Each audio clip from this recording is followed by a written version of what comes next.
ஃபிசிக்ஸில் வெக்டார்ஸ் சாப்டரில் வந்து கொஷின் சால்வ் பண்ணும்போது இந்த மாதிரி கொஷின்ஸை நிறையா பார்த்துருப்பீங்க.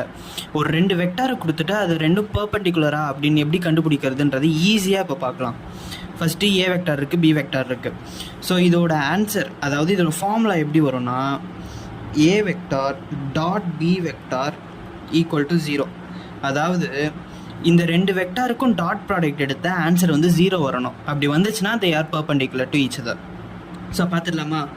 So a vector dot b vector is equal to ஒன்றும் இல்லை, ஐ கேப்க்கும் ஐ கேப் மல்டிப்ளை பண்ணுங்கள், ஜே மல்டிப்ளை பண்ணுங்கள், கே மல்டிப்ளை பண்ணுங்கள், தட்ஸ் இட். இப்போது 2 1s 2, இப்போ 3 1, ஸோ மைனஸ் இருக்குது, so minus 3 1s 3. Next k 1 into 1 1 plus 1. So 3 minus 3 equal to 0. So இப்போ இந்த 2 வெக்டாரும் mutually perpendicular to each other. So இந்த ஃபார்முலா வச்சு நீங்கள் ஈஸியாக மினிமம் 10 செகண்ட்ஸ்குள்ளே இந்த மாதிரி சம்ஸை போட்டுடலாம்.